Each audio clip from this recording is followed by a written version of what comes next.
저 여자가 죽은 엄마랑 똑같이 생겼어요. 강정수의 손에서 커피컵이 떨어졌습니다. 뜨거운 아메리카노가 휴게소 바닥에 쏟아지며 갈색 웅덩이를 만들었어요.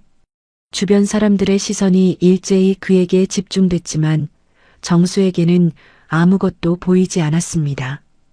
오직 8살 아들 준우가 가리키는 방향만이 눈에 들어왔죠. 휴게소 벤치에 앉아 있는 여자. 정수의 심장이 미친 듯이 뛰기 시작했어요. 가슴 한복판이 쿵 하고 떨어지는 느낌이었습니다. 손끝이 차갑게 식어가며 온몸에 소름이 돋았죠. 여자는 30대 초반으로 보였어요. 헝클어진 머리카락이 얼굴을 반쯤 가리고 있었고 때가 묻은 회색 후드티와 찢어진 청바지를 입고 있었습니다. 어깨는 무너져 있었고 등은 구부정했죠. 전형적인 노숙인의 모습이었어요. 하지만 그 얼굴은 정수의 입에서 신음 같은 소리가 흘러나왔습니다. 안 돼. 4년 전 병원 침대에서 마지막 숨을 거둔 아내 윤서영의 얼굴이 그곳에 있었어요. 똑같은 눈썹, 똑같은 코, 똑같은 입술, 심지어 턱선까지 완벽하게 일치했습니다. 아빠, 왜 그래요? 얼굴이 하얘졌어요. 준우가 아버지의 창백한 얼굴을 올려다보며 걱정스럽게 물었어요. 아이는 단순히 닮았다는 사실을 이야기했을 뿐이었죠. 4년 전 엄마가 세상을 떠났을 때 준우는 겨우 4살이었습니다.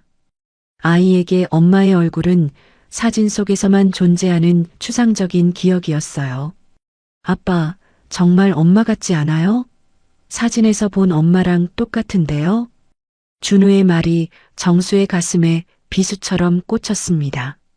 정수의 뇌리에 4년 전의 기억이 파노라마처럼 스쳐 지나갔어요. 서영이 처음 아프다고 말했던 그날. 여보, 요즘 너무 피곤해요. 병원 한번 가봐야겠어요. 별거 아닐 거라고 생각했었죠. 단순한 피로나 스트레스 정도로만 여겼습니다. 하지만 검사 결과는 충격적이었어요. 3기 췌장암. 의사는 6개월에서 1년 정도라고 조심스럽게 말했었죠. 그 순간 정수의 세상은 무너져 내렸습니다. 서영과 함께 그렸던 모든 미래가 한순간에 사라졌어요. 선생님, 괜찮으세요? 휴게소 직원이 걱정스럽게 다가와 물었습니다. 정수는 그제야 자신이 쏟아진 커피 앞에 멍하니 서 있다는 걸 깨달았어요. 아, 죄송합니다. 제가 치우겠습니다. 아니에요, 저희가 할게요. 다치신 곳은 없으시죠? 정수는 고개를 끄덕이며 다시 그 여자를 바라봤어요. 여전히 그곳에 앉아 있었습니다. 현실이었어요. 꿈도 환상도 아니었죠. 정수는 무의식 중에 그 여자에게 다가가고 있었어요. 발걸음이 저절로 움직였습니다. 가슴이 터질 것 같았고 목이 바짝 말랐어요. 여자는 작은 봉지에서 빵 부스러기를 꺼내 먹고 있었어요. 손톱은 길고 더러웠고 손등에는 상처 자국들이 보였습니다. 하지만 그 옆모습은 서영이 아침에 토스트를 먹던 그 모습과 너무나 닮아 있었어요. 실례합니다. 정수가 조심스럽게 말을 걸었어요. 목소리가 떨리고 있었습니다. 여자가 고개를 들었어요. 그 순간 정수의 숨이 멎었습니다. 정면에서 본 얼굴은 더욱 충격적이었어요. 서영과 완벽하게 똑같았습니다. 하지만 눈빛이 달랐어요. 서영의 눈에는 항상 따뜻함이 있었지만 이 여자의 눈에는 경계심과 차가움이 가득했습니다. 뭐요? 여자가 퉁명스럽게 대답했어요. 목소리조차 서영과 비슷했습니다. 정수는 할 말을 잃었어요. 뭐라고 말해야 할지 모르겠었습니다. 당신이 제 아내와 똑같이 생겼어요 라고 말할 수는 없었죠. 미친 사람 취급을 받을 게 뻔했으니까요. 혹시 돈 없어요. 귀찮게 하지 마세요. 여자가 날카롭게 말하며 자리에서 일어났어요. 정수보다 한 뼘 정도 작은 키였습니다. 서영과 똑같은 키였어요.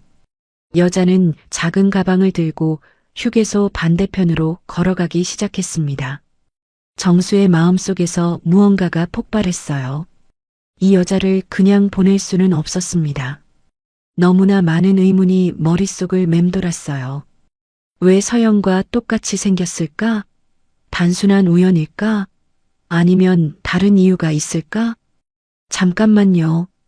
정수가 소리쳤어요. 여자는 걸음을 멈추지 않았습니다. 정수는 뒤따라가면서 지갑에서 10,000원짜리 몇 장을 꺼냈어요. 이거라도 받으세요. 밥이라도 드시라고. 여자가 돌아봤어요. 돈을 보는 눈빛이 잠시 흔들렸지만 곧 다시 차가워졌습니다. 필요 없어요. 여자가 단호하게 말했어요. 왜 갑자기 저한테 돈을 주려고 하는 거죠? 무슨 꿍꿍이가 있는 거 아니에요? 정수는 당황했어요. 선의로 하는 일인데 오해를 받고 있었습니다. 그런 게 아니에요. 그냥 도와드리고 싶어서. 세상에 공짜는 없어요. 특히 당신 같은 사람들한테는요. 여자의 목소리에는 깊은 불신이 담겨 있었어요. 세상에 대한, 사람에 대한 근본적인 불신이었죠. 저 나쁜 사람 아니에요. 정말이에요. 정수가 간절하게 말했어요. 하지만 여자는 이미 등을 돌리고 있었습니다. 아빠. 멀리서 준우가 부르는 소리가 들렸어요. 아이가 화장실에서 나와 아버지를 찾고 있었습니다. 정수는 진퇴양난에 빠졌어요. 아들에게 가야 하지만 이 여자를 놓치고 싶지도 않았습니다. 결국 정수는 명함을 바닥에 떨어뜨리고 아들에게로 달려갔어요.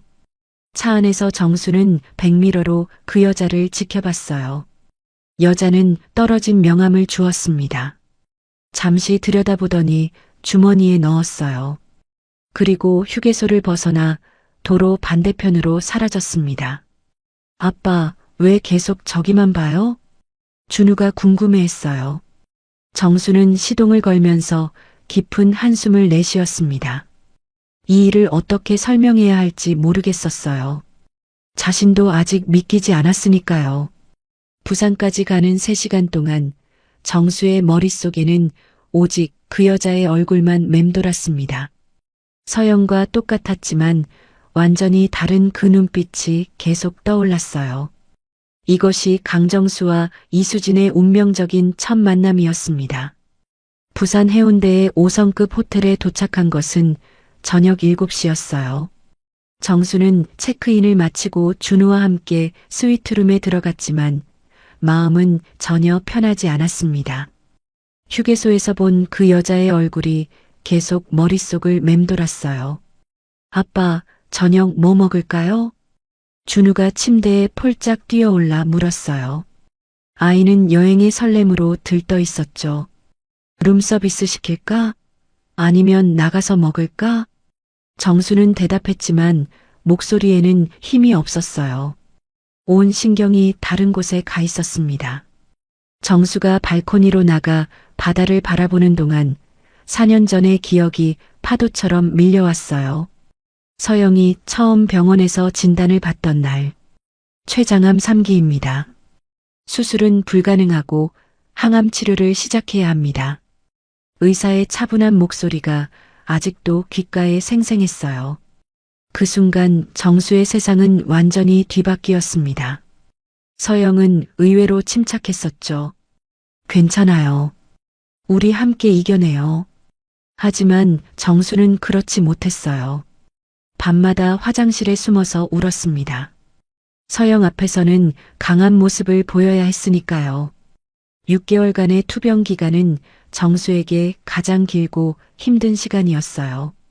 매일 병원을 오가면서도 회사 일을 처리해야 했고 어린 준우를 돌봐야 했습니다. 서영은 항암 치료로 머리카락이 모두 빠졌어요. 하지만 가발을 쓰고도 여전히 아름다웠습니다. 특히 준우를 바라보는 눈빛은 변함없이 따뜻했어요. 준우야, 엄마가 조금만 더 아프고 나면 다시 함께 놀 수 있을 거야. 서영은 마지막 순간까지 아들에게 희망을 주려고 했어요. 정수는 그런 아내가 너무 고마웠고 동시에 미안했습니다. 서영이 세상을 떠나던 날 정수는 병실에서 밤을 새우고 있었어요. 새벽 4시쯤 서영이 조용히 눈을 떴습니다. 여보. 서영의 목소리는 바람처럼 가늘었어요. 응, 말하지 마. 힘들잖아. 준우 잘 부탁해요. 그리고 행복하게 살아요. 그것이 서영의 마지막 말이었어요. 30분 후 서영은 정수의 손을 잡은 채로 조용히 숨을 거뒀습니다. 장례식 후 몇 달 동안 정수는 완전히 넋이 나간 상태였어요.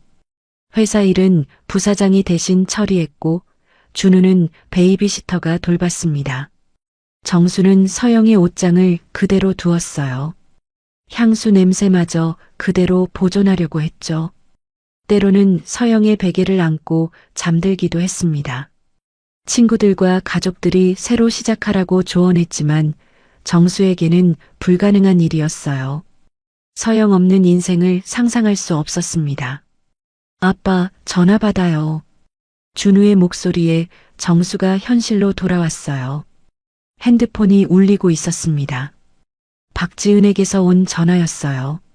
정수야, 잘 도착했어? 지은의 목소리는 항상 그랬듯 차분하고 따뜻했어요. 2년 전부터 정수와 교제하고 있는 그녀는 회사의 전무이사이기도 했습니다. 응, 방금 호텔에 들어왔어. 준우는 잘 있고? 잘 있어. 신나서 난리야. 박지은은 서영이 세상을 떠난 지 2년 후에 정수의 인생에 나타났어요. 회사의 신규 프로젝트를 담당하면서 자연스럽게 가까워졌죠. 처음에는 단순한 업무 관계였어요. 하지만 지은이 보여준 따뜻함과 배려가 정수의 마음을 조금씩 열었습니다. 특히 준우를 친자식처럼 돌봐주는 모습에 감동했어요. 나 같은 사람이랑 연애해도 되는 거야? 정수가 처음 고백하던 날 지은은 웃으며 대답했어요. 바보야, 사랑의 자격증이 어디 있어? 하지만 정수는 항상 지은에게 미안한 마음이 있었어요. 자신이 지은을 진정으로 사랑하는 건지 아니면 외로움 때문에 의존하는 건지 확신할 수 없었습니다. 지은은 그런 정수의 마음을 알면서도 기다려줬어요. 서영의 사진이 거실에 걸려 있어도 불편해하지 않았고 준우가 엄마라고 부르지 않는 것도 자연스럽게 받아들였죠. 시간이 필요한 건 당연해. 나는 기다릴 수 있어. 지은의 이런 배려가 정수에게는 더욱 부담스러웠어요. 전화를 끊은 후 정수는 다시 휴게소에서 본 그 여자를 떠올렸어요. 너무나 선명한 기억이었습니다. 서영과 똑같은 얼굴, 하지만 완전히 다른 눈빛. 혹시 정수의 머릿속에 이상한 생각이 스쳤어요. 하지만 곧 고개를 저었습니다. 말도 안 되는 상상이었어요. 서영에게 형제자매는 없었어요. 외동딸이라고 장인어른이 여러 번 말씀하셨죠. 그냥 우연히 닮은 사람이겠지, 라고 스스로를 달랬습니다. 아빠, 오늘 그 아줌마 왜 엄마랑 똑같이 생겼을까요? 준우가 룸서비스 음식을 먹으며 물었어요. 아이는 여전히 그 일을 궁금해하고 있었습니다. 그냥 우연이야. 세상에는 비슷하게 생긴 사람들이 있거든. 정수는 대충 대답했지만 마음속으로는 같은 의문을 품고 있었어요. 정말 우연일까? 아니면 다른 이유가 있을까? 그날 밤 정수는 잠들 수 없었어요. 옆 침대에서 준우는 깊게 잠들어 있었지만 정수의 머릿속은 복잡했습니다. 창밖으로 부산 바다가 보였어요. 달빛이 바다 위에 반짝이고 있었죠. 서영과 신혼여행으로 부산에 왔던 기억이 떠올랐습니다. 여보, 바다가 정말 예쁘다. 나중에 준우 낳으면 가족여행으로 또 와야겠어. 서영이 정수의 팔짱을 끼며 말했던 모습이 생생했어요. 새벽 3시가 넘어서야 정수는 결심을 굳혔어요. 서울로 돌아가면 그 여자를 다시 찾아봐야겠다고 생각했습니다. 이유를 알 수 없는 강한 끌림이 있었어요. 단순한 호기심을 넘어선 무언가였죠. 마치 운명이 자신을 그 여자에게 이끌고 있는 것 같았습니다. 정수는 핸드폰을 들고 신뢰하는 사립탐정 김 실장에게 문자를 보냈어요. 내일 오후에 만날 수 있을까요? 급한 일이 있습니다. 몇 분 후 답장이 왔습니다. 물론입니다. 어떤 일이신가요? 정수는 잠시 망설이다가 타이핑했어요. 사람을 찾아야 합니다. 자세한 건 만나서 이야기할게요. 이렇게 해서 정수의 진짜 이야기가 시작되려 하고 있었어요. 휴게소에서의 우연한 만남이 그의 인생을 완전히 바꿔놓을 거대한 수수께끼의 시작이었던 거죠. 서울로 돌아온 다음 날 오후 정수는 강남역 근처의 조용한 카페에서 김 실장을 만났어요. 김 실장은 50대 후반의 베테랑 사립탐정으로 정수가 10년 전부터 신뢰해온 사람이었습니다. 사장님, 오랜만입니다. 그런데 표정이 심상치 않으신데요? 김 실장이 아메리카노를 한 모금 마시며 물었어요. 날카로운 관찰력은 여전했습니다. 정수는 핸드폰을 꺼내 휴게소에서 몰래 찍은 사진을 보여줬어요. 화질이 좋지 않았지만 수진의 옆모습이 어렴풋이 보였습니다. 이 사람을 찾아주세요. 김 실장이 사진을 자세히 들여다봤어요. 눈썹이 살짝 올라갔습니다. 혹시 사모님과 관련이? 그게 바로 문제예요. 너무 닮았어서 소름이 돋을 정도입니다. 김 실장은 작은 수첩을 꺼내 메모하기 시작했어요. 안성 휴게소에서 목격하신 거군요.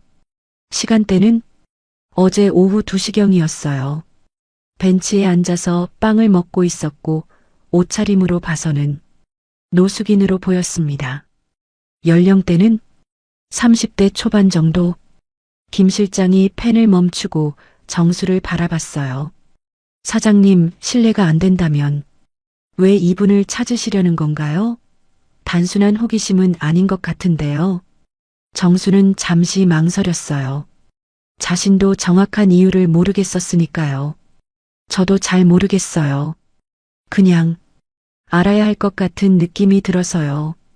이틀 후 김 실장에게서 첫 번째 연락이 왔어요. 사장님, 몇 가지 알아낸 게 있습니다. 안성 지역 사회복지기관들을 탐문해 봤는데 그 여성과 비슷한 인물을 본 적이 있다는 증언이 있어요. 정수는 급하게 김 실장의 사무실로 향했습니다. 가는 길에 가슴이 두근거렸어요. 뭔가 중요한 진실에 가까워지고 있다는 느낌이 들었거든요. 안성시 사회복지관의 이선영 상담사가 증언했습니다. 한 달 전쯤 그 여성이 상담을 받으러 온 적이 있대요. 김 실장이 파일을 펼치며 설명했어요. 상담 내용은 개인정보라서 자세히 알려주지 않았지만 한 가지 확실한 건 이름이 이수진이라는 점입니다. 그리고 더 흥미로운 건 이수진 씨가 20년 넘게 각종 사회복지기관의 도움을 받았다는 기록이 있다는 점이에요. 김 실장의 말에 정수의 눈빛이 예리해졌어요. 20년이면 어릴 때부터였다는 뜻인가요? 그렇습니다. 가장 오래된 기록은 서울 은평구의 한 아동보호기관이에요. 1995년 당시 7살로 기록되어 있습니다. 정수는 빠르게 계산해 봤어요. 1995년이면 수진이 7살, 그렇다면 지금 35살쯤 되는 거였어요. 서영보다 3살 많았습니다. 그런데 특이한 점이 있어요. 김 실장이 파일을 넘기며 말했어요. 보통 아동보호기관 기록에는 보호자나 가족 정보가 있는데 이수진 씨의 경우는 완전히 공백이에요. 마치 갑자기 세상에 나타난 사람 같다는 뜻입니다. 김 실장은 더 충격적인 정보를 꺼냈어요. 1995년 당시 신문 기사를 찾아봤습니다. 그해 봄 서울 은평구에서 5살 여아 유괴 사건이 있었어요. 정수의 심장이 쿵 떨어졌어요. 유괴? 네, 당시 큰 이슈가 됐던 사건입니다. 신원불명의 5살 여아가 놀이터에서 실종됐어요. 하지만 놀랍게도 2년 후 그 아이가 스스로 경찰서에 나타났다고 되어 있습니다. 당시 아이는 자신의 이름도 기억하지 못해서 보호시설에서 수진이라고 불러주기 시작했고 그게 지금의 이름이 된 거죠. 김 실장이 오래된 신문 스크랩을 보여줬어요. 흐릿한 사진 속에는 어린 소녀의 모습이 있었어요. 경찰 조사 결과 아이는 유괴범에게서 도망쳐 나왔다고 진술했대요. 하지만 2년간의 기억은 대부분 지워져 있었고 유괴범도 끝내 잡지 못했습니다. 그런데 사장님, 여기서 더 놀라운 사실이 있어요. 김 실장의 목소리가 낮아졌어요. 이 유괴 사건이 일어난 곳이 바로 은평구 응암동입니다. 사모님 윤서영 씨가 어릴 때 살던 동네와 정확히 같아요. 정수는 숨이 막히는 느낌이었어요. 모든 퍼즐 조각들이 맞춰지기 시작했습니다. 같은 동네에서 같은 시기에. 그럼 혹시 둘이 알던 사이였을까요? 더 놀라운 건 유괴 당시 이수진이 실종된 놀이터가 김 실장이 잠시 멈췄어요. 윤서영 씨 집에서 불과 200m 떨어진 곳입니다. 같은 놀이터를 이용했을 가능성이 높아요. 정수의 머릿속이 복잡해졌어요. 서영의 어린 시절 이야기를 떠올려 봤습니다. 서영은 항상 외로웠다고 말했어요. 외동딸이라서 심심했어라고 자주 말하곤 했죠. 그런데 혹시 김 실장님 1995년 당시 응암동에 살던 윤서영 씨 가족 정보도 조사해 주세요. 이미 예상하고 조사해뒀습니다. 김 실장이 또 다른 파일을 꺼냈어요. 윤서영 씨 가족은 1995년 당시 응암동 123번지에 거주했습니다. 아버지 윤종석, 어머니 박영애, 그리고 딸 윤서영. 그럼 이수진이 실종된 곳과 불과 500m 떨어진 거리예요. 정수는 머리를 감쌌어요. 너무 많은 우연이 겹쳐져 있었습니다. 같은 동네, 비슷한 나이, 그리고 무엇보다 똑같은 얼굴. 이 모든 게 우연일 리가 없었어요. 김 실장님 혹시 서영이와 수진이 자매일 가능성은 없을까요? 김 실장도 같은 생각을 하고 있었던 것 같았어요. 그 가능성을 염두에 두고 더 조사해 봤습니다. 하지만 윤서영 씨 가족의 공식 기록상으로는 자녀가 윤서영 한 명뿐이에요.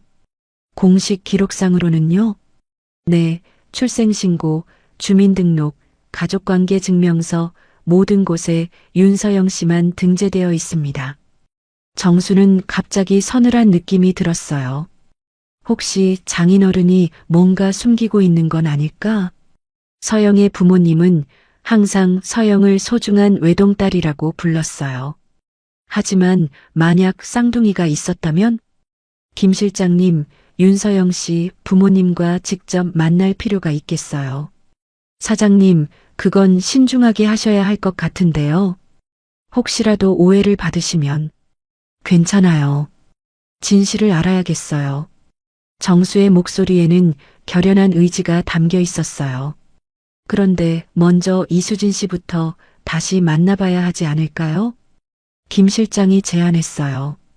안성 지역을 중심으로 수소문해 본 결과 주로 고속도로 휴게소나 터미널 근처에서 목격됩니다. 일정한 거주지는 없는 것 같고요. 언제 만날 수 있을까요? 이번 주말 안에는 가능할 것 같습니다. 제가 계속 추적해 보겠어요. 정수는 고개를 끄덕였어요. 가슴이 두근거렸습니다. 수진과 다시 만나면 뭘 말해야 할까? 어떻게 접근해야 할까?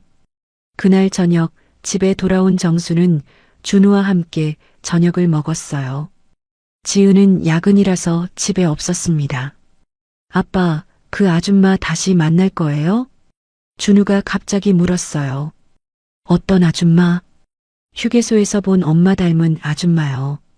아이의 순수한 질문에 정수는 잠시 말을 잃었어요. 왜? 다시 만나고 싶어? 네. 정말 엄마랑 똑같이 생겼잖아요. 신기해요. 준우의 눈이 반짝였어요. 아이에게는 단순한 호기심이었지만 정수에게는 더 복잡한 감정이었습니다. 그날 밤 정수는 서영의 사진을 오래 들여다봤어요. 거실벽에 걸린 결혼사진 속 서영은 환하게 웃고 있었습니다. 여보, 혹시 너한테 자매가 있었던 거야? 왜 말해주지 않았어? 정수는 사진 속 서영에게 속삭였어요. 물론 대답은 없었지만 왠지 서영도 이 상황을 지켜보고 있는 것만 같았습니다. 핸드폰을 들고 지은에게 전화를 걸까 하다가 그만뒀어요. 아직 확실하지 않은 상황에서 괜한 걱정을 끼치고 싶지 않았거든요. 내일 장인어른 댁에 가봐야겠어. 정수는 마음을 굳혔어요. 진실이 무엇이든 더 이상 미룰 수는 없었습니다.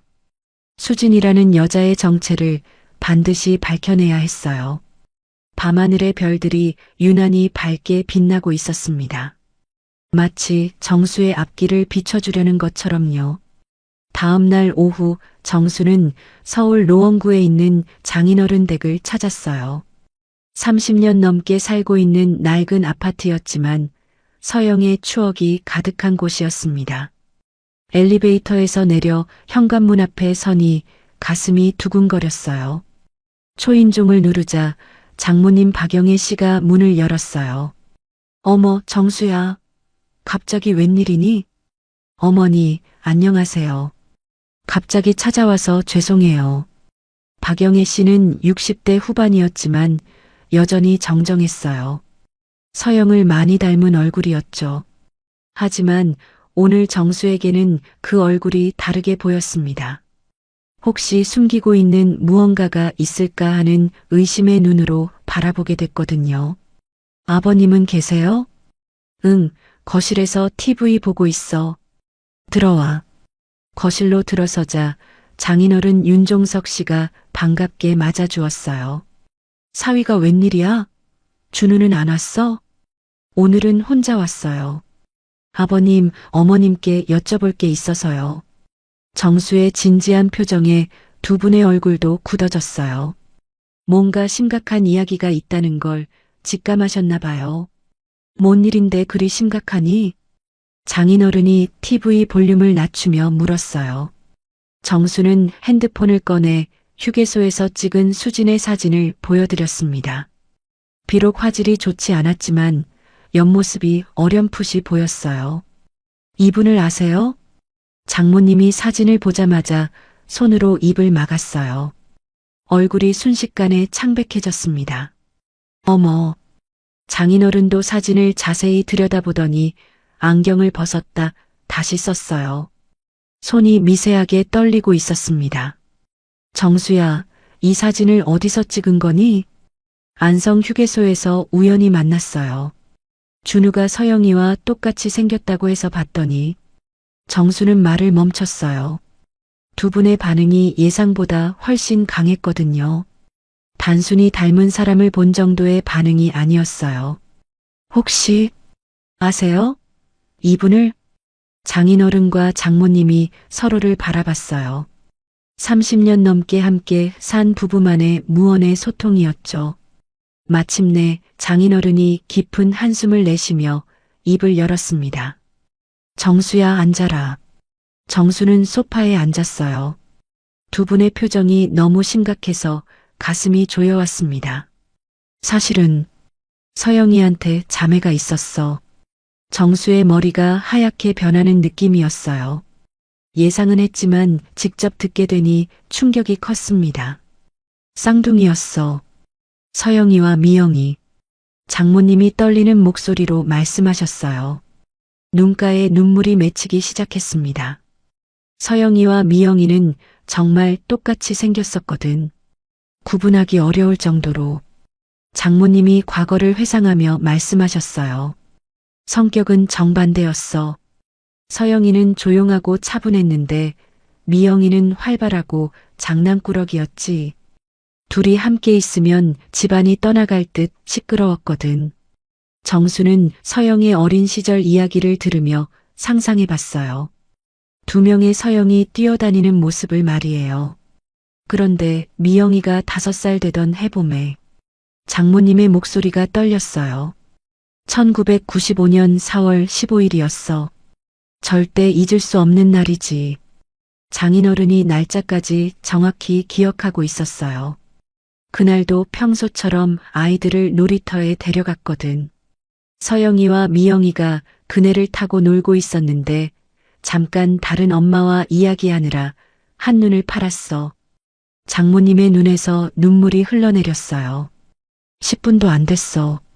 그런데 돌아보니 미영이가 없어진 거야. 서영이 혼자 그네에 앉아서 미영이가 어디 갔지?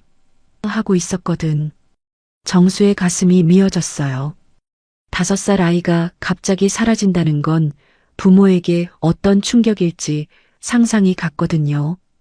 경찰에 신고하고 온 동네를 뒤졌어. 밤새도록 미영이 이름을 부르며 찾아다녔지. 장인어른의 목소리에도 30년 전의 절망이 그대로 담겨 있었어요. CCTV도 별로 없던 시절이었고 목격자도 없었어. 미영이는 그냥 하루아침에 사라져버렸거든. 그때 서영이는 어떻게 했어요? 정수가 물었어요. 서영이가 제일 힘들어했어. 매일 미영이 언제 와? 미영이 어디 있어? 하고 물어봤거든. 아이한테 뭐라고 설명해야 할지. 장모님이 손수건으로 눈가를 닦았어요. 6개월, 1년, 2년. 시간이 지나도 아무 소식이 없었어. 장인어른이 말을 이었어요. 경찰도 점점 수사를 축소했고 우리도 포기할 수밖에 없었지.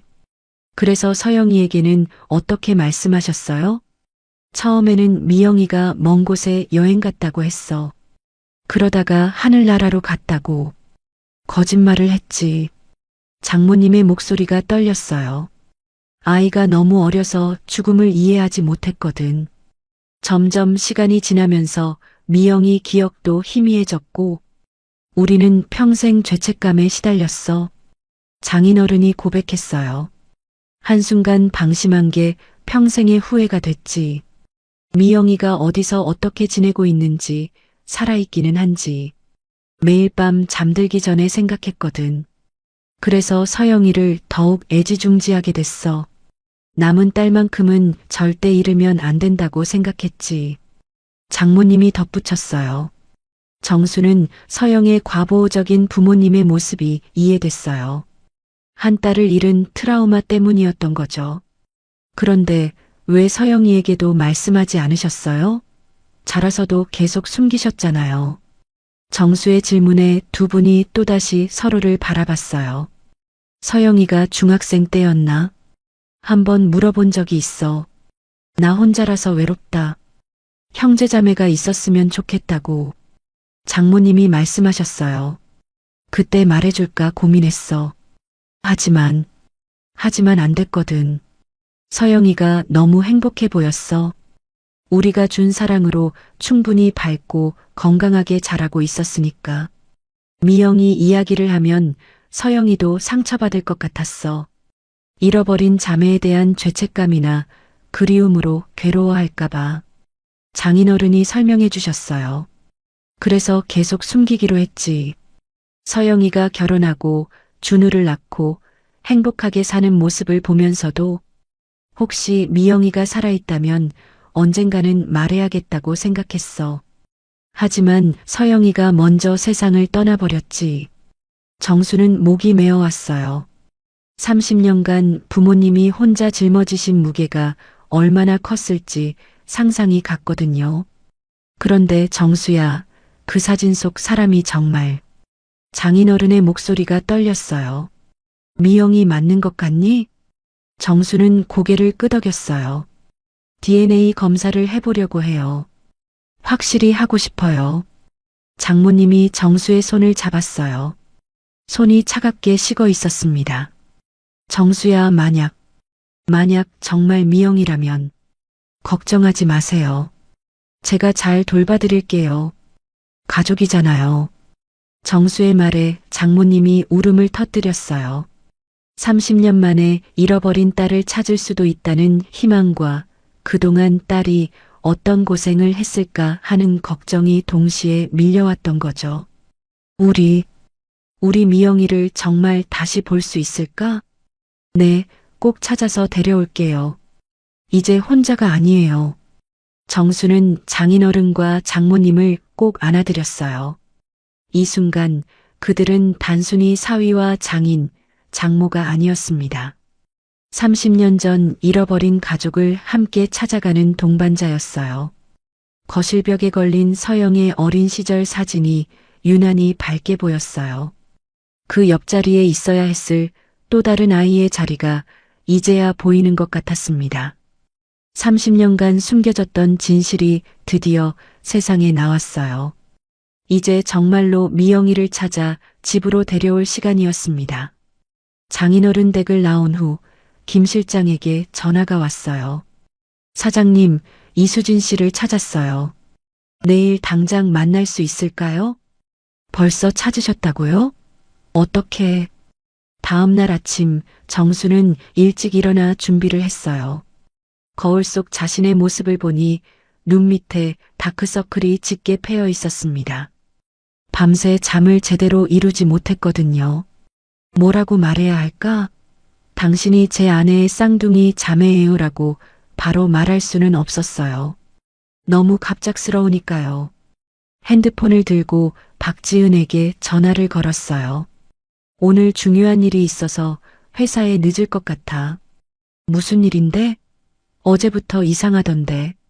지은의 목소리에 걱정이 묻어났어요. 하지만 아직은 말할 수 없었습니다. 곧 설명해 줄게. 조금만 기다려줘. 김 실장이 조사한 결과 수지는 서울역 근처의 쪽방촌에서 지내고 있었어요. 월 30만 원짜리 작은 방이었는데 화장실도 공용이었죠. 정수가 그 골목에 도착했을 때 가슴이 답답해 왔어요. 서영의 자매가 이런 곳에서 살고 있었다니. 죄책감이 밀려왔습니다. 저기 계세요. 김 실장이 가리킨 곳을 보니 수진이 작은 상자에 앉아 라면을 먹고 있었어요. 며칠 전 휴게소에서 본 것보다 더 초라해 보였습니다. 정수는 천천히 다가갔어요. 발걸음 소리에 수진이 고개를 들었죠. 당신. 수진이 정수를 알아봤어요. 경계하는 눈빛이었습니다. 안녕하세요. 휴게소에서 뵀던. 기억해요. 그런데 왜 여기까지 찾아왔어요? 스토킹하는 거예요? 수진의 목소리는 차갑고 날카로웠어요. 세상에 대한 불신이 가득 담겨 있었죠. 그런 게 아니에요. 정말 중요한 이야기가 있어서요. 정수는 주머니에서 봉투를 꺼냈어요. 10만 원이 들어 있었습니다. 일단 이거라도 받으세요. 따뜻한 곳에서 식사하시라고요. 수진이 봉투를 흘끔 보더니 고개를 저었어요. 공짜는 없어요. 뭘 원하는 거죠? 정수는 깊이 숨을 들이마셨어요. 이제 말해야 할 때였습니다. 혹시 어릴 때 기억나는 게 있어요? 가족이나 집에 대한. 수진의 표정이 굳어졌어요. 과거 이야기는 그녀에게 금기였거든요. 왜 그런 걸 물어봐요? 관계없는 사람이. 관계 있어요. 아주 깊은 관계가요. 정수가 핸드폰을 꺼내 서영의 사진을 보여줬어요. 수진이 사진을 보자 얼굴이 창백해졌습니다. 이건 제 아내였어요. 4년 전에 세상을 떠났죠. 그런데 당신과 너무 닮았어요. 우연이라고 하기에는. 수지는 한동안 서영의 사진을 말없이 바라봤어요. 손이 미세하게 떨리고 있었습니다. 정말 똑같네요. 저랑. 그래서 부탁이 있어요. DNA 검사를 같이 받아주세요. DNA? 왜요? 혹시 당신과 제 아내가 자매일 가능성이 있어요. 쌍둥이일 수도 있고요. 수진이 웃음을 터뜨렸어요. 하지만 행복한 웃음이 아니었어요. 저 같은 사람이 그런 예쁜 분의 자매라고요? 말도 안 돼요. 외모는 똑같잖아요. 그것만으로도 충분히 가능성이 있어요. 수지는 고민에 빠졌어요. 평생 자신이 누구인지 모르고 살았는데 갑자기 가족이 있다고 믿기 어려웠습니다. 만약 정말 자매라면 어쩌게요? 전 이미 망가진 사람인데 망가진 게 아니에요. 힘들었을 뿐이죠. 정수의 진심 어린 말에 수진의 눈가가 촉촉해졌어요. 저는 학교도 제대로 못 나왔어요. 글자도 잘 모르고 예의범절도 몰라요. 그런 저를 가족이라고 받아줄 사람이 있을까요? 있어요. 지금 여기에요. 정수가 수진의 손을 잡았어요. 거칠고 상처투성이었지만 따뜻했습니다. 결국 수진이 DNA 검사에 동의했어요. 정수는 그녀를 서울대학교 병원으로 데려갔습니다. 차 안에서 수진은 계속 창밖을 바라봤어요. 이런 좋은 차를 타본 것도 처음이었거든요. 무서워요. 수진이 갑자기 말했어요. 뭐가 무서워요? 만약 진짜 자매라면 제가 어떻게 살아야 할지 모르겠어요. 그리고 만약 자매가 아니라면 또 혼자가 되는 거잖아요. 정수는 수진을 이해했어요. 희망과 절망 사이에서 흔들리는 마음을 말이에요. 결과가 어떻게 나와도 전 당신을 도와드릴 거예요. 약속해요. 병원에 도착해서 검사를 받는 과정은 생각보다 간단했어요. 구강 점막을 면봉으로 채취하는 것뿐이었죠. 결과는 일주일 후에 나옵니다. 의사의 말에 수진이 긴장한 표정을 지었어요.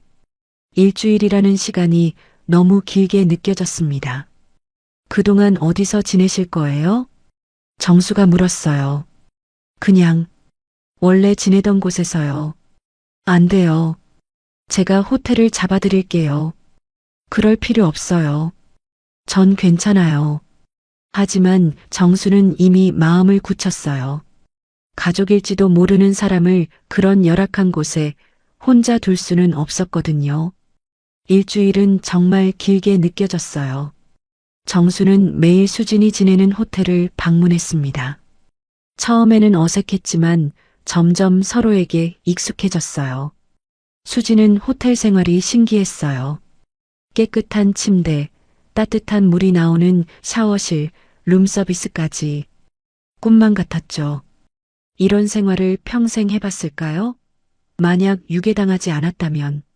수진이 창밖을 바라보며 중얼거렸어요. 분명히 행복했을 거예요. 사랑받으며 자랐을 테니까요. 정수의 말에 수진이 슬픈 미소를 지었습니다. 드디어 일주일이 지났어요. 정수와 수진은 함께 병원에 갔습니다. 가는 길에 둘 다 말이 없었어요. 너무 긴장해서 말이 나오지 않았거든요. 검사 결과가 나왔습니다. 의사가 파일을 보며 말했어요.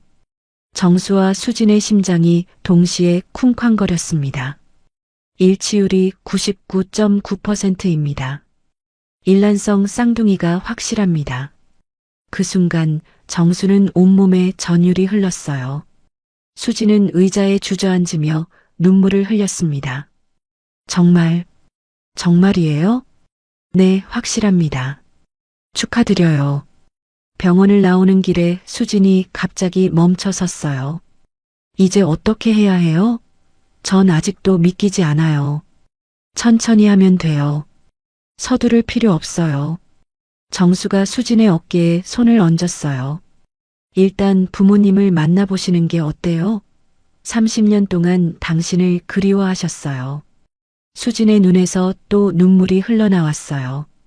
평생 혼자였던 그녀에게 갑자기 가족이 생긴다는 건 기적 같은 일이었거든요.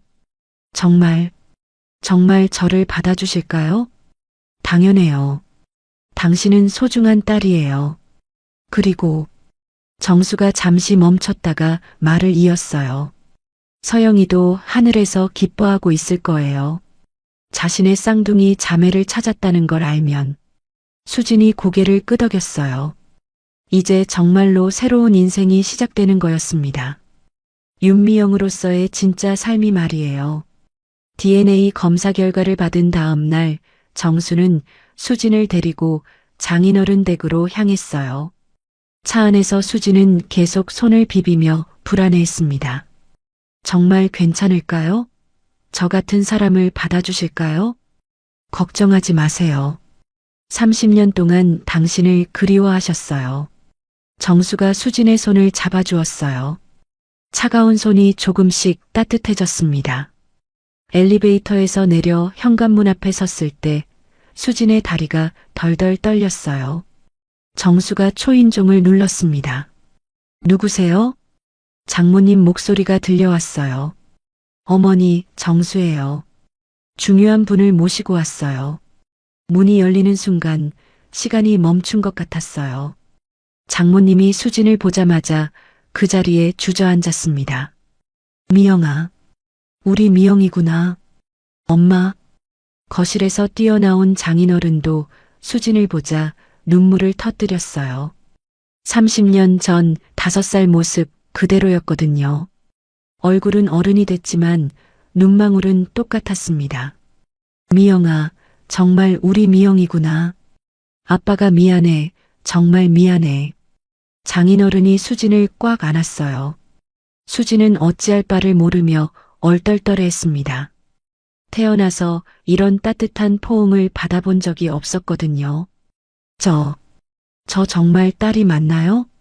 수진의 떨리는 목소리에 장모님이 수진의 얼굴을 두 손으로 감쌌어요. 그럼 당연하지. 너는 우리의 소중한 딸이야. 미영아. 거실에 앉아서 장모님이 수진의 손을 놓지 않았어요. 마치 다시 잃어버릴까봐 걱정하는 것처럼요. 우리가 너를 얼마나 찾았는지 아니? 매일 밤 기도했어. 미영이가 어디 있든 건강하게 살고 있게 해달라고. 장모님의 목소리가 떨렸어요. 경찰서에도 수없이 갔어. 혹시 소식이 있나 싶어서. 비슷한 나이 아이가 발견됐다는 소식만 들어도 달려갔지. 장인어른도 말을 이었어요. 네 방도 그대로 뒀어. 언젠가 돌아올 거라고 믿었거든. 서영이 짐 정리할 때도 네 것만큼은 못 버리겠더라고. 수진의 눈에서 눈물이 주르륵 흘러내렸어요. 자신을 찾아준 사람들이 있었다는 사실이 믿기지 않았거든요. 너 어릴 때 말이야. 서영이보다 훨씬 말썽꾸러기였어. 장모님이 수진의 손을 쓰다듬으며 추억을 들려줬어요. 서영이는 조용히 그림 그리고 책 보는 걸 좋아했는데 넌 하루 종일 뛰어다녔어. 개구쟁이였지. 그리고 음식 투정이 심했어. 당근 싫다고 막 울었거든. 그래서 엄마가 당근을 갈아서 햄버거에 몰래 넣어줬지. 장인어른의 말에 정수가 놀랐어요. 지금도 당근을 안 드세요? 네. 어릴 때부터 당근만 보면 토할 것 같았어요. 수진의 대답에 장모님이 손뼉을 쳤어요. 역시 우리 미영이가 맞네. 태생이 그런 거였구나. 서영이랑 너는 정말 한 몸 같았어. 서영이가 아프면 너도 아프고, 네가 우니까 서영이도 같이 울고. 장모님이 옛날 이야기를 계속 들려줬어요. 그런데 유괴당한 그날도 서영이가 집에 와서 계속 미영이 어디 갔지? 미영이가 없으면 안 되라고 울었어. 마치 자기 반쪽이 없어진 것처럼. 정수는 서영의 어린 시절이 떠올랐어요. 서영이 가끔 내가 쌍둥이였으면 좋겠다고 말했던 이유가 이제야 이해됐습니다. 본능적으로 잃어버린 자매를 그리워했던 거죠. 서영이가 결혼할 때도 부케를 던지면서 미영아, 너도 행복하렴이라고 혼잣말했어. 우리만 들었지. 장인어른의 말에 정수의 가슴이 먹먹해졌어요. 감동적인 재회 후 정수는 수진을 위한 새로운 보금자리를 마련했어요. 강남의 깔끔한 오피스텔이었습니다. 방 2개의 거실, 주방이 있는 넓은 공간이었어요. 여기서 제가 사는 거예요? 수진이 믿기지 않는다는 표정으로 물었어요. 네, 이제부터 여기가 집이에요. 정수가 열쇠를 수진의 손에 쥐어줬어요. 수진은 열쇠를 꽉 움켜쥐고 한참 동안 바라봤습니다. 평생 내 집이라는 게 없었는데 정말 제 집인가요? 당연해요. 가족이니까요. 수진은 집 안 곳곳을 둘러봤어요. 깨끗한 화장실, 따뜻한 물이 나오는 샤워기, 냉장고, 세탁기. 모든 게 꿈만 같았습니다. 일주일 후 정수는 수진을 강남의 미용학원에 등록시켜줬어요. 수진이 손재주가 좋다는 걸 알았거든요. 헤어 기술을 배워보시는 게 어때요?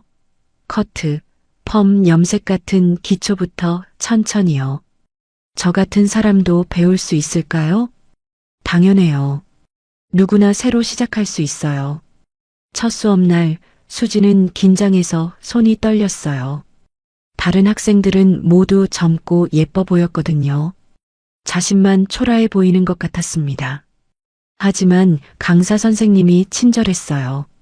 손동작이 정말 섬세하네요. 헤어 디자인에 천부적 재능이 있으실 것 같아요. 그 말에 수진이 처음으로 환한 미소를 지었어요. 수진이 새 집에 정착한 지 2주가 지났을 때 정수가 준우를 데리고 놀러 왔어요. 안녕하세요, 미영 이모. 준우가 정중하게 인사했어요.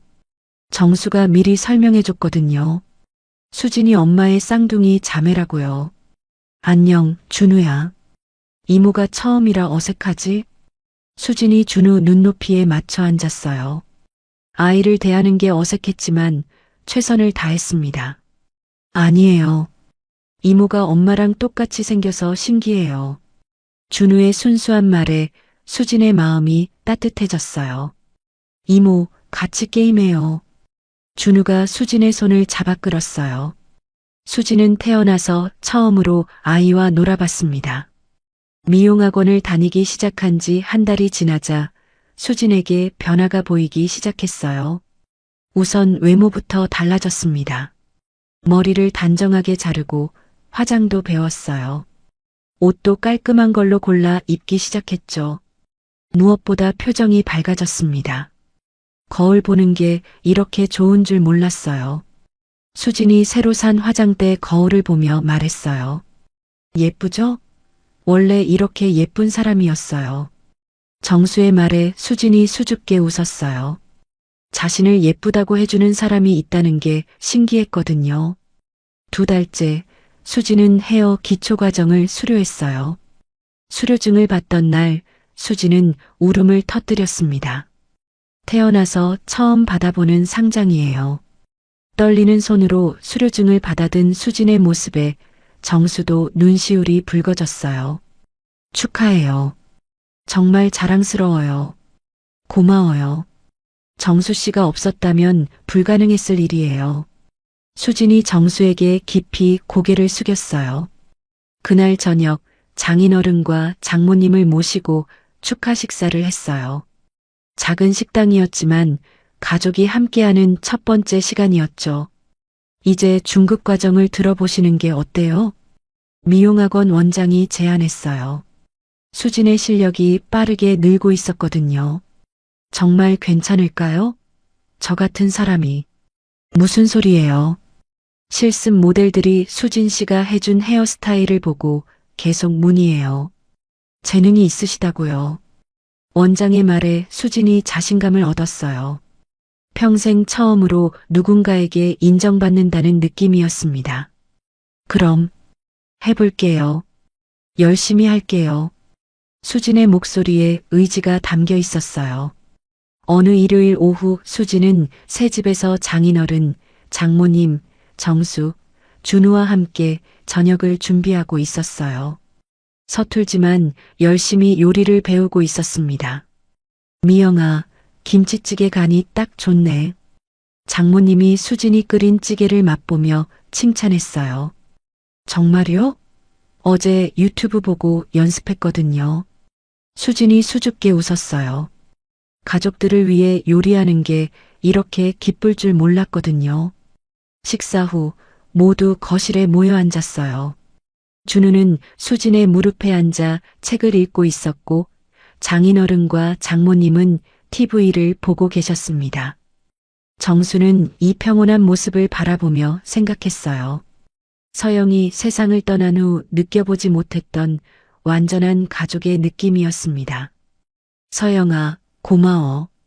이런 선물을 줘서. 정수가 마음속으로 서영에게 말했어요. 분명히 서영이 하늘에서 이 모든 일을 도와준 것 같았거든요. 수진도 마찬가지였어요. 30년 동안 혼자였지만 이제는 더 이상 혼자가 아니었습니다. 진짜 가족이 생긴 거였어요. 감사해요. 정말 감사해요. 수진이 작은 목소리로 중얼거렸어요. 누구에게 하는 말인지 모르겠지만 이 모든 기적에 대한 감사였습니다. 새로운 인생이 시작됐어요. 윤미영으로서의 진짜 삶이 말이에요.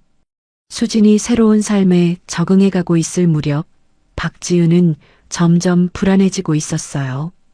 정수가 요즘 자주 외출하고 전화도 자주 받지 않았거든요.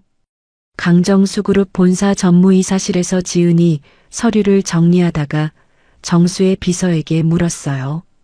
회장님, 요즘 일정이 많이 바뀌네요? 네, 개인적인 일로 외출이 잦으시더라고요. 비서의 대답에 지은의 눈썹이 살짝 찌푸려졌어요.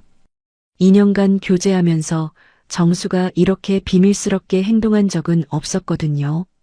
그날 저녁 지은이 정수의 집을 방문했을 때도 분위기가 어색했어요.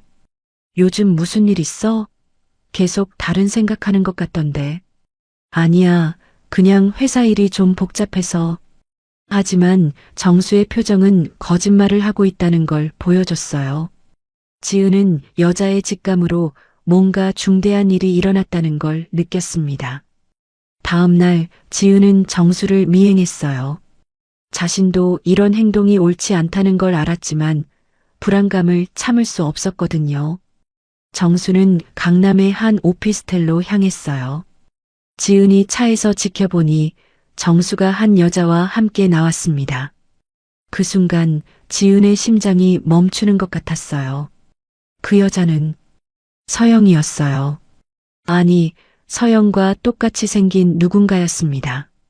이게 무슨... 지은이 중얼거렸어요. 죽은 사람이 다시 나타날 리는 없잖아요. 그럼 대체 저 여자는 누구일까? 정수와 그 여자가 함께 미용학원으로 들어가는 모습까지 본 지은은 더 이상 참을 수 없었어요. 그날 밤 지은은 자신이 아는 사립탐정에게 전화를 걸었어요. 회사 일로 종종 이용하던 사람이었죠. 정수를 미행해 주세요.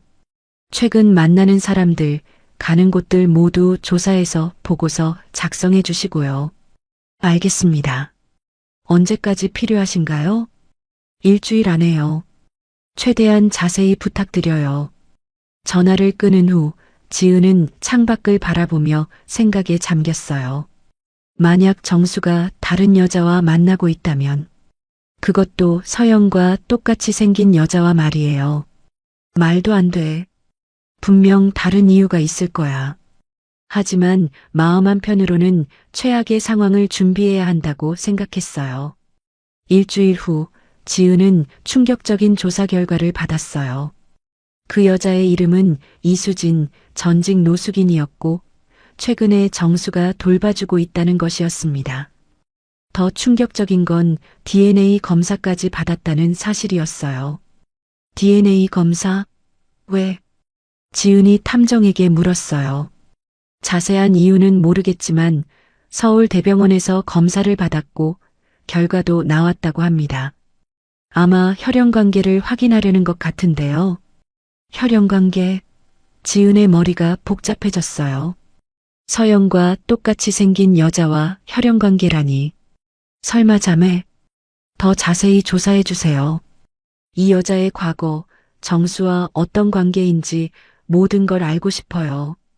지은의 목소리에는 차가운 결의가 담겨 있었어요. 며칠 후 지은은 정수와 수진이 준우와 함께 가족처럼 식사하는 모습을 목격했어요.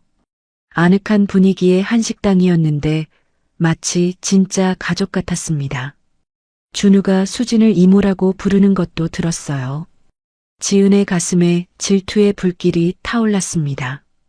2년 동안 자신은 준우에게 지은 이모였는데 갑자기 나타난 여자가 더 가까운 관계가 되다니. 내 자리를 빼앗으려는 거야? 지은이 속으로 중얼거렸어요. 회사에서의 영향력도, 정수와의 관계도, 심지어 준우와의 관계까지 모든 게 위협받고 있는 느낌이었습니다. 지은은 결단을 내렸어요. 이 여자를 정수 곁에서 멀어지게 만들어야 했습니다. 그리고 그 방법으로 언론을 이용하기로 했어요. 지은이 아는 기자에게 전화를 걸었어요. 연예계 가십 전문 기자였죠. 재미있는 이야기가 하나 있는데 관심 있으세요? 어떤 이야기인데요? 강정수 그룹 회장이 죽은 아내와 똑같이 생긴 전직 노숙인과 만나고 있어요. 심지어 그 여자를 위해 집까지 마련해줬다고 하네요. 전화 너머로 기자의 관심이 느껴졌어요. 확실한 증거가 있나요? 사진, 동영상, 모든 게 있어요. 그리고 그 여자의 과거 이력도요. 일주일 후 인터넷 언론에 기사가 떴어요. 제목은 자극적이었습니다. 강정수 그룹 회장, 죽은 아내 닮은 노숙인과 불륜설. 기사에는 정수와 수진이 함께 있는 사진들이 실려 있었어요. 물론 왜곡된 해석이 가득했죠. 재벌 2세의 기이한 취향, 죽은 아내에 대한 비정상적 집착 같은 표현들이 눈에 띄었어요. 댓글들도 악성이었어요. 역시 재벌들은 다르네. 불쌍한 건 아들이다. 노숙인을 이용하는 게 아니라면 뭔가. 그날 오후 미용학원에서 수업을 받던 수진이 다른 학생들의 수군거리는 소리를 들었어요. 저기 나온 사람이 수진 씨 아니야? 어머, 정말 똑같네. 재벌이랑 스캔들 났다는. 수진이 그들이 보고 있는 핸드폰 화면을 보자 온몸에서 힘이 빠졌어요. 자신과 정수의 사진이 선정적인 제목과 함께 인터넷에 퍼져 있었거든요. 이게 뭐예요? 수진의 떨리는 목소리에 다른 학생들이 시선을 피했어요. 수진 씨, 괜찮으세요? 얼굴이 너무 창백해요. 강사가 걱정스럽게 물었지만 수진은 대답할 수 없었어요. 30년 만에 찾은 행복이 한순간에 무너지는 것 같았거든요. 정수도 기사를 보고 격분했어요. 사실을 완전히 왜곡한 내용이었거든요. 이런 식으로 보도할 이유가 뭐가 있다고. 정수는 즉시 법무팀에 연락했어요. 이 기사 쓴 기자랑 언론사 모두 고발하세요. 명예훼손으로요. 알겠습니다. 하지만 이미 여러 곳에 퍼진 상황이라 완전히 막기는 어려울 것 같습니다. 법무팀장의 말에 정수의 주먹이 꽉 쥐어졌어요. 무엇보다 수진이 상처받을까봐 걱정됐어요. 겨우 안정을 찾아가고 있었는데 이런 일로 다시 무너질까봐요. 그날 저녁 정수가 수진의 집을 방문했을 때 수진은 완전히 위축되어 있었어요. 미안해요. 제가 정수 씨에게 피해를 끼쳤네요. 무슨 소리예요? 피해를 끼친 건 우리가 아니에요. 하지만 이제 모든 사람들이 저를 이상한 눈으로 볼 거예요. 정수 씨도 저 때문에. 수진의 목소리가 점점 작아졌어요. 신경 쓰지 마세요. 진실은 언젠가 밝혀질 거예요. 하지만 수진은 고개를 저었어요. 아니에요. 저 같은 사람은 조용히 살아야 해요. 욕심 부리면 안 되는 거였어요. 한편 지은은 기사 반응을 보며 만족스러워했어요. 댓글들을 하나하나 읽어보니 대부분 부정적이었거든요. 이 정도면 충분히 효과가 있을 거야. 지은은 다음 단계를 준비했어요. 더 결정적인 타격을 가할 계획이었습니다. 아직 끝나지 않았어. 내 자리를 빼앗으려는 건 용서할 수 없거든. 지은의 눈에는 차가운 결의가 서려 있었어요. 2년간 쌓아온 자신의 지위와 미래의 꿈을 포기할 수는 없었습니다. 그렇게 며칠이 지났어요. 수지는 미용학원 출석도 뜸해졌고 정수와의 만남도 피하려 했습니다. 겨우 찾은 행복이 다시 멀어져 가고 있었어요. 하지만 정수는 포기하지 않았어요. 이번 일의 배우를 반드시 찾아내겠다고 다짐했습니다. 김 실장님, 이 기사가 어떻게 나온 건지 조사해 주세요. 누가 정보를 흘렸는지, 누가 사진을 찍었는지 모든 걸 알아내야 해요. 네, 알겠습니다. 시간이 조금 걸리겠지만 반드시 찾아내겠습니다. 정수는 창밖을 바라보며 생각했어요. 수진을 지키기 위해서라면 무엇이든 할 준비가 되어 있었습니다. 이제 진짜 전쟁이 시작되는 거였어요. 멀리서 먹구름이 몰려오고 있었지만 정수의 눈에는 굴복할 기미가 전혀 보이지 않았어요. 이틀 후 김 실장이 놀라운 조사 결과를 가지고 정수를 찾아왔어요. 그의 표정에는 확신이 가득했습니다. 사장님, 범인을 찾았습니다. 누구요? 박지은 전무입니다. 정수의 얼굴이 순식간에 굳어졌어요. 믿고 싶지 않았지만 마음 한편으로는 예상하고 있었던 일이었습니다.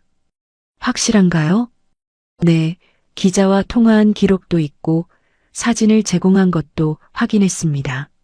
심지어 탐정을 고용해서 이수진 씨를 미행시킨 것까지 모든 증거가 있어요. 정수는 주먹을 꽉 쥐었어요. 2년간 믿고 사랑했던 사람이 이런 짓을 했다니. 배신감이 밀려왔습니다. 더 있습니다. 추가 기사도 준비하고 있는 것 같아요. 그날 오후 정수는 회사에서 지은을 불렀어요.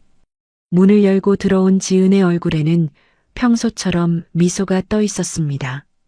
왜 부르셨어요? 바쁘신데. 앉으세요. 정수의 차가운 목소리에 지은이 의아해했어요. 뭔가 심각한 이야기인가 봐요? 그렇죠. 아주 심각한 이야기예요. 정수가 조사 자료를 지은 앞에 던졌어요. 지은의 얼굴이 창백해졌습니다. 이게 뭐예요? 당신이 한 일들이에요. 기자에게 정보를 흘리고 사진을 제공하고 탐정까지 고용해서 수진 씨를 미행시킨 모든 기록이 여기 있어요. 지은은 잠시 말을 잃었다가 고개를 들었어요. 이미 들킨 상황에서 변명은 무의미했죠. 그래요. 제가 했어요. 지은이 당당하게 인정했어요. 하지만 이해해줘요. 당신이 갑자기 달라졌잖아요. 비밀스럽게 행동하고 다른 여자를 만나고 저는 그냥 불안했어요. 불안하다고 해서 이런 식으로 남을 해쳐도 된다는 거예요? 남이 아니에요. 저는 당신의 연인이고 이 회사의 전무이기도 해요. 갑자기 나타난 여자가 모든 걸 빼앗아 가는데 가만히 있을 수 없었어요. 지은의 목소리에는 절실함이 담겨 있었어요. 하지만 정수에게는 변명으로 들렸습니다. 수진 씨는 제 처제예요. 가족이라고요. 그래서 더 위험한 거 아니에요? 죽은 아내와 똑같이 생긴 여자를. 당신이 그 여자를 보는 눈빛이 예전과 달라요. 정수는 깊이 한숨을 쉬었어요. 지은의 말이 아주 틀린 건 아니었거든요. 수진을 보면서 느끼는 감정이 단순한 가족에는 아니었으니까요. 지은 씨, 우리 관계는 여기서 끝이에요. 뭐라고요? 연인으로서의 관계도 회사에서의 파트너십도 모두 끝이에요. 사표를 써주세요. 지은이 벌떡 일어났어요. 당신 미쳤어요? 2년 동안 함께 했는데 갑자기 나타난 여자 때문에 저를 버린다고요? 당신이 먼저 선을 넘었어요. 무고한 사람을 해치려 했으니까요. 무고하다고요? 그 여자가 정말 순수한 의도로 당신에게 다가온 거라고 생각해요? 그날 저녁 정수는 언론사를 직접 찾아갔어요. 기사를 쓴 기자와 편집장을 만나기 위해서였습니다. 기사 삭제와 정정 보도를 요구합니다. 하지만 저희가 보도한 내용은 모두 사실 확인을 거친. 사실 확인이요? 전직 노숙인과 불륜이라는 게 사실이라는 거예요? 정수의 날카로운 반박에 기자가 말을 잃었어요. 그분은 제 아내의 쌍둥이 자매입니다. 30년 전 유괴당해 헤어졌다가 최근에 찾은 가족이에요. 이런 사연을 왜곡해서 선정적으로 보도하는 게 언론의 역할인가요? 편집장이 당황스러운 표정을 지었어요. 그런 사정이 있었다면 내일까지 정정 기사를 내지 않으면 법적 조치를 취하겠습니다. 이틀 후 정수는 수진을 설득해서 함께 기자회견을 열기로 했어요. 진실을 직접 말하는 것이 최선이라고 판단했거든요. 정말 괜찮을까요? 더 많은 사람들이 저를 알게 되는데. 괜찮아요. 진실을 말하면 사람들이 이해할 거예요. 기자회견장에는 많은 기자들이 모였어요. 수지는 떨리는 손으로 원고를 펼쳤습니다. 안녕하세요. 저는 이수진입니다. 플래시가 터지자 수진이 잠시 멈췄어요. 정수가 옆에서 격려의 눈빛을 보냈습니다. 최근 저와 강정수 회장님에 대한 잘못된 보도가 있었습니다. 진실을 말씀드리고 싶어 이 자리에 섰어요. 저는 5살 때 유괴당해 가족과 헤어졌습니다. 30년 동안 혼자 살았어요. 때로는 거리에서, 때로는 여관에서. 정말 힘든 시간이었어요. 수진의 목소리가 떨렸지만 계속해서 말을 이었어요. 그런데 우연한 기회에 강정수 회장님을 만나게 됐고 DNA 검사를 통해 제가 윤서영의 쌍둥이 자매라는 것이 밝혀졌습니다. 기자들 사이에서 웅성거림이 일어났어요. 저는 불륜의 상대가 아니라 가족입니다. 30년 만에 찾은 소중한 가족이에요. 잘못된 추측으로 상처받는 사람들이 더 이상 없었으면 좋겠습니다. 수진이 깊이 고개를 숙이자 기자회견장이 조용해졌어요. 기자회견 영상이 방송되고 인터넷에 퍼지자 여론이 완전히 바뀌었어요. 이런 감동적인 이야기가 있었다니 30년 만에 가족 상봉에 눈물이 났다.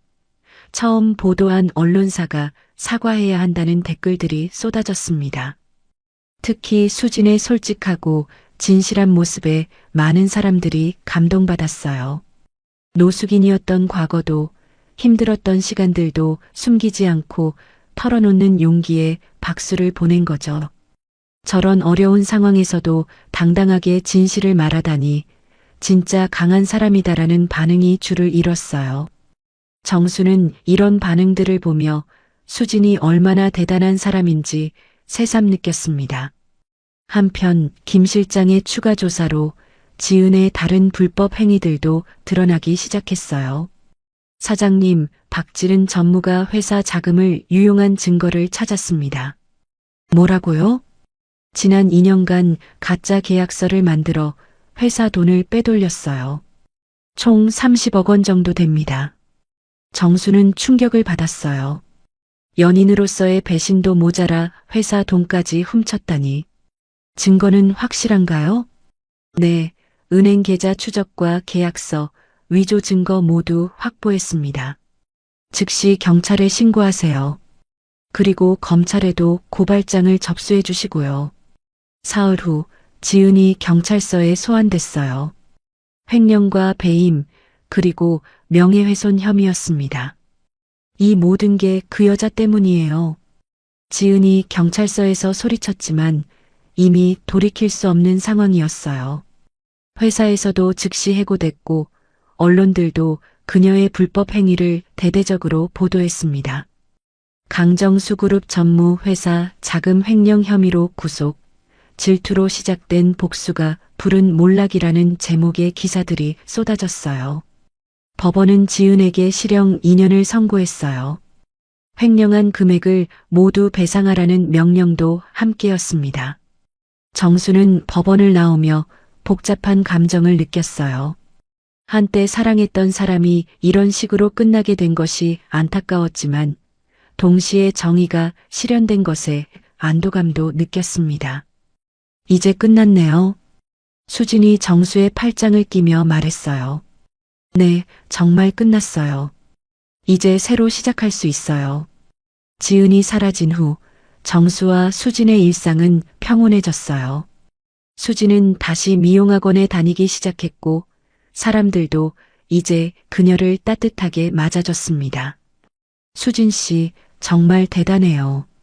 그런 어려운 상황에서 당당하게 진실을 말하다니. 미용학원 원장이 칭찬했어요. 앞으로 더 좋은 일만 있을 거예요. 어느 저녁 정수와 수진이 한강공원을 산책하고 있었어요. 석양이 강물에 비쳐 아름다웠습니다. 고마워요. 정수 씨가 없었다면 이 모든 일을 혼자 감당할 수 없었을 거예요. 저도 고마워요. 수진 씨 덕분에 진짜 용기가 뭔지 배웠어요. 두 사람은 말없이 강물을 바라봤어요. 이제 정말로 새로운 시작이 기다리고 있었습니다. 그리고 그 새로운 시작에는 그들 두 사람만의 특별한 이야기가 담겨 있을 거였어요. 박지은 사건이 모두 정리된 지 한 달이 지난 어느 저녁, 정수는 수진을 한강공원으로 데려갔어요. 벚꽃이 만개한 아름다운 봄날이었습니다. 왜 갑자기 여기 오자고 했어요? 수진이 궁금해하며 물었어요.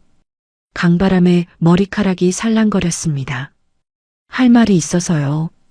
정수의 진지한 표정에 수진도 긴장했어요. 뭔가 중요한 이야기인 것 같았거든요. 벤치에 앉아 강물을 바라보며 정수가 입을 열었어요. 수진 씨, 저는 당신을 사랑해요. 갑작스러운 고백에 수진이 깜짝 놀랐어요. 심장이 쿵쾅거리기 시작했습니다. 정수 씨, 처음에는 서영이와 닮아서 그런 줄 알았어요. 하지만 아니었어요. 당신을 사랑하게 된 거예요. 수진의 마음이 복잡해졌어요. 기쁘기도 하고 두렵기도 했습니다. 하지만 저는 서영의 자리를 대신할 수 없어요. 대신이 아니에요. 당신은 당신이에요. 서영이와는 완전히 다른 사람이고 그래서 더 사랑하게 된 거예요. 정수가 수진의 손을 잡았어요. 따뜻했습니다. 당신이 보여준 용기, 진실함, 강인함, 모든 게 저를 감동시켰어요. 수진의 눈에 눈물이 맺혔어요. 평생 처음 받아보는 진실한 사랑의 고백이었거든요. 정말 서영이 때문이 아니에요? 수진의 불안한 질문에 정수가 고개를 저었어요. 서영이는 제 과거예요. 소중한 추억이지만 이제는 추억일 뿐이에요. 당신은 제 현재이고 미래예요. 정수가 수진의 얼굴을 두 손으로 감쌌어요. 서영이는 온순하고 조용한 사람이었어요. 당신은 거칠지만 진실하고 약하지만 강인해요. 완전히 다른 매력이에요. 저는 학력도 없고 예쁘지도 않고 가진 것도 없어요. 그런 건 중요하지 않아요. 당신의 진실한 마음, 그것만으로도 충분해요. 수지는 마음속으로 혼잣말했어요. 정말 이런 행복이 자신에게 올 수 있는 걸까? 30년 동안 혼자였는데 갑자기 가족도 생기고 사랑까지.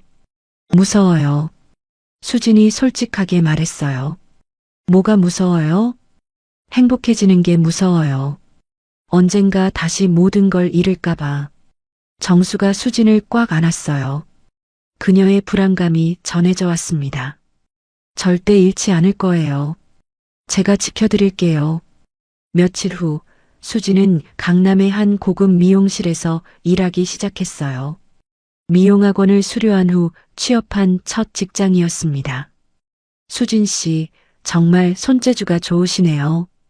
원장이 수진이 한 펌을 보며 칭찬했어요. 고객님들도 수진 씨를 많이 찾으세요. 손길이 부드럽다고 하시더라고요.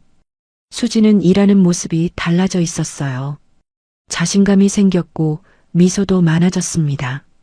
저도 이렇게 사람들에게 도움이 될 수 있다니 신기해요. 첫 월급을 받던 날 수진은 눈물을 흘렸어요. 정당하게 일해서 받은 첫 월급이었거든요. 미용실에서 일하며 수진은 점점 자립하게 됐어요. 더 이상 정수에게만 의존하지 않고 스스로 살아갈 수 있다는 자신감을 얻었습니다. 이제 정수 씨가 없어도 혼자 살 수 있어요. 수진이 어느 날 정수에게 말했어요. 그게 좋은 일이죠. 의존이 아니라 선택이어야 사랑이 진짜가 되니까요. 정수의 대답에 수진이 미소 지었어요. 정수는 자신을 구원해주는 사람이 아니라 함께 걸어갈 동반자라는 걸 깨달았거든요. 어느 토요일 오후 수진이 정수의 집에서 준우와 함께 시간을 보내고 있을 때였어요.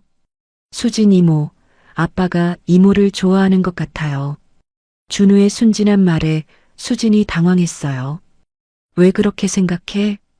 아빠가 이모 이야기할 때 표정이 달라져요. 웃고 있거든요. 준우의 말에 수진의 마음이 따뜻해졌어요. 아이의 순수한 눈에도 정수의 마음이 보였나 봐요. 그때 정수가 커피를 들고 들어왔어요. 뭔 이야기를 하고 있었어요? 아빠 이야기요. 준우가 활짝 웃었어요. 저녁 식사 후 정수와 수진이 베란다에서 대화를 나누고 있었어요. 준우가 저를 정말 가족처럼 받아들여줘서 고마워요. 처음부터 그랬어요. 아이들은 순수하니까 진짜 가족이 누군지 본능적으로 아는 것 같아요. 정수의 말에 수진이 고개를 끄덕였어요. 저도 이제 알겠어요. 가족이 뭔지. 이런 마음이었구나. 어떤 마음이요? 무조건 사랑하고 지키고 싶은 마음. 그리고 함께 있으면 안전하다고 느끼는 마음. 수진 씨, 저와 결혼해 주세요. 갑작스러운 프로포즈에 수진이 놀랐어요. 정말, 정말이요? 네, 정말이에요. 당신과 함께 새로운 가족을 만들고 싶어요. 정수가 반지를 꺼냈어요. 화려하지 않지만 의미 있는 반지였습니다. 하지만 저는 아직 준비됐을 때 답해주세요. 기다릴게요. 정수의 배려에 수진의 마음이 더욱 따뜻해졌어요. 그날 밤 수진은 혼자 생각에 잠겼어요. 30년 동안 혼자였지만 이제는 혼자가 아니었습니다. 가족도 있고 사랑하는 사람도 있었어요. 무서워하지 말자. 행복해질 자격이 나에게도 있어. 수진이 스스로에게 다짐했어요. 다음 날 수진은 정수에게 답을 줬어요. 네, 결혼할게요. 정말이요? 네, 정말이에요. 이제 더 이상 혼자가 아니라는 걸 받아들일게요. 프로포즈를 받아들인 후 두 사람의 관계는 더욱 깊어졌어요. 서로에 대한 사랑을 확인했고 미래에 대한 계획도 세우기 시작했습니다. 혼인신고는 언제 할까요? 천천히 해요. 준우도 적응할 시간이 필요하고 부모님께도 정식으로 인사드려야 하니까. 정수의 배려에 수진이 감동했어요. 모든 것을 급하게 진행하지 않고 모든 가족이 편안해할 수 있도록 배려하는 마음이었거든요. 며칠 후 장인어른과 장모님께 정식으로 결혼 의사를 밝혔어요. 미영아, 정말 행복할 수 있겠니? 장모님이 걱정스럽게 물었어요. 네, 정수 씨와 함께라면 행복할 수 있을 것 같아요. 그럼 됐어. 우리 딸이 행복하면 그걸로 충분해. 장인어른의 축복에 수진이 울음을 터뜨렸어요. 가족의 축복을 받는 결혼. 꿈만 같았습니다. 저녁 한강공원을 다시 산책하며 정수가 말했어요. 서영아, 고마워. 이런 선물을 줘서. 하늘의 서영도 분명 기뻐하고 있을 거예요.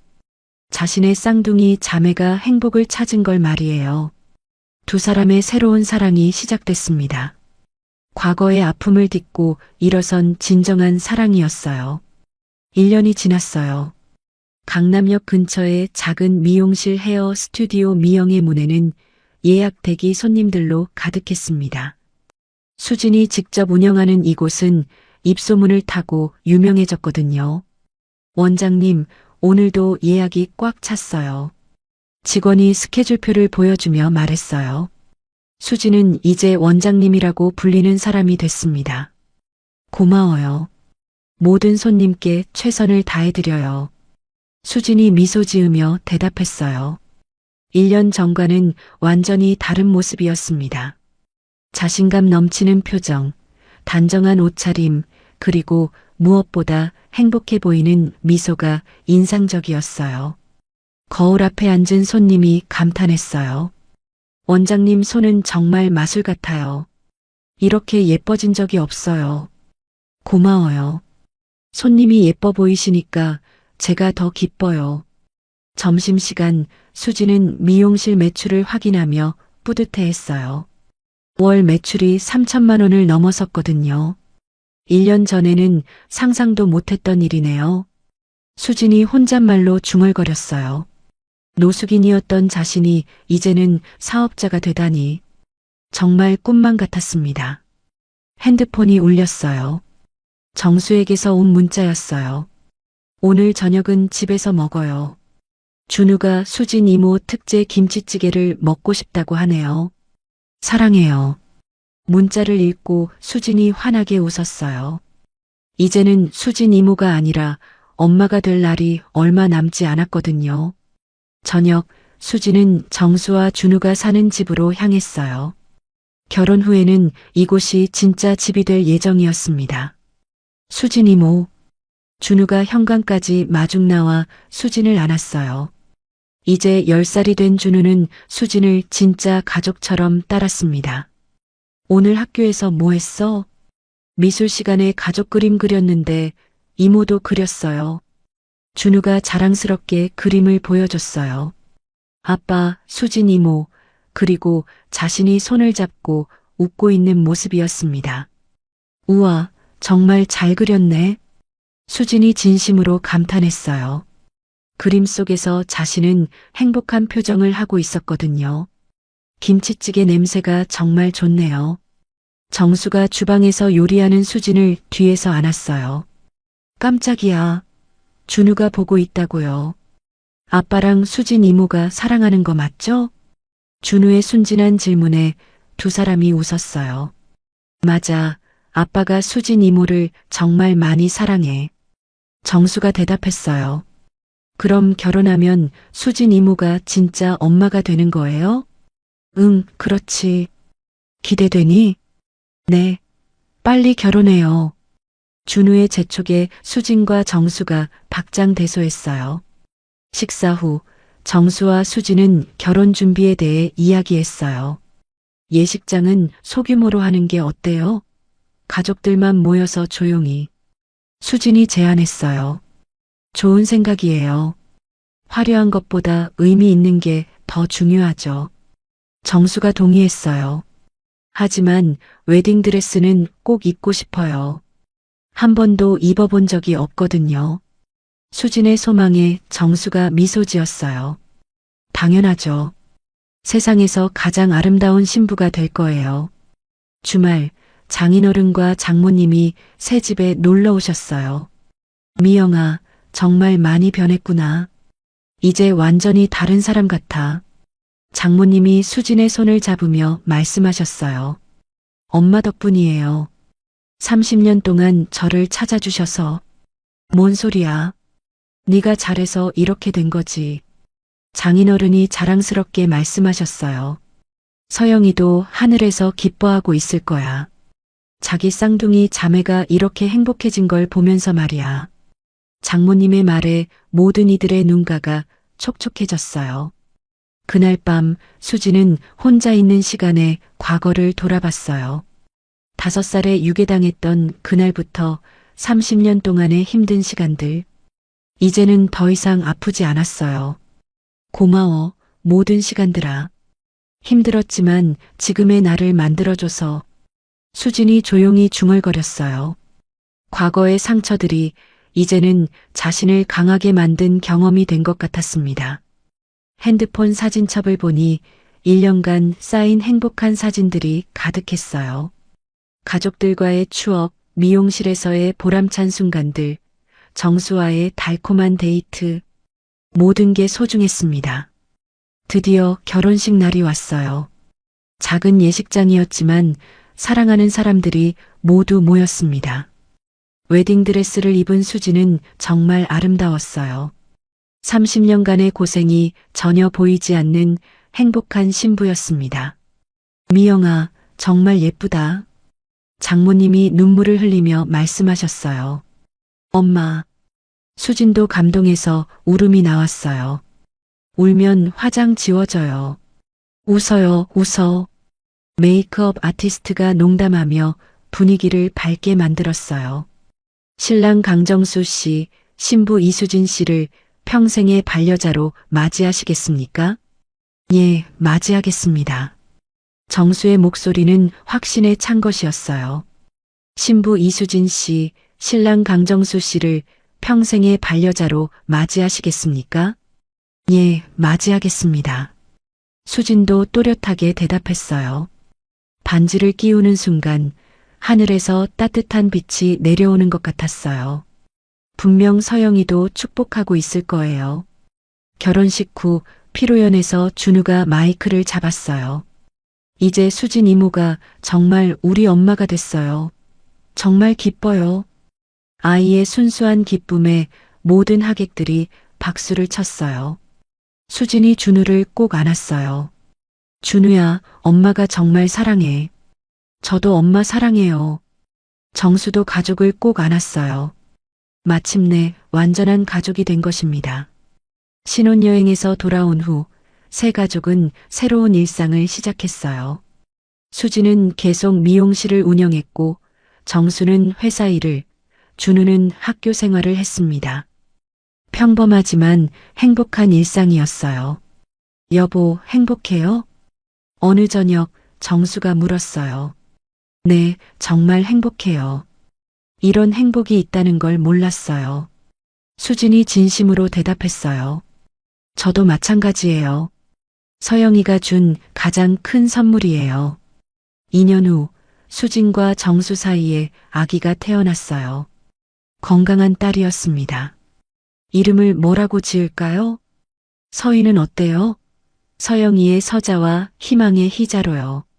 정수의 제안에 수진이 고개를 끄덕였어요. 좋아요. 서희.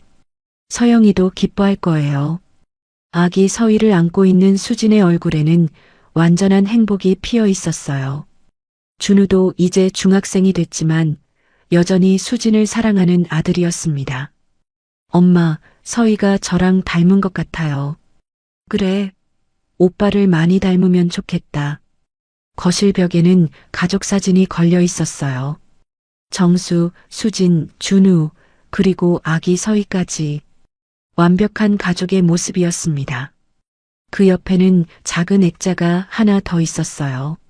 서영의 사진이었죠. 그녀도 이 행복한 가족의 일원처럼 미소 짓고 있었습니다. 서영아, 정말 고마워. 이런 행복을 선물해줘서. 수진이 마음속으로 인사했어요. 창밖으로는 따뜻한 봄 햇살이 들어오고 있었어요. 새로운 계절, 새로운 희망, 그리고 영원히 계속될 사랑의 이야기였습니다. 수진의 인생에서 진짜 이야기가 이제 시작된 거였어요. 오늘 이야기 어떠셨나요? 이야기가 재밌으셨다면 구독과 좋아요 부탁드려요. 그리고 지금 어디에서 어떤 시간을 보내며 들으셨는지도 댓글로 남겨주세요. 여러분의 하루와 이야기가 언제나 궁금합니다. 여러분의 가정에 늘 따뜻한 행복이 함께하길 바라며 오늘도 시청해 주셔서 감사합니다.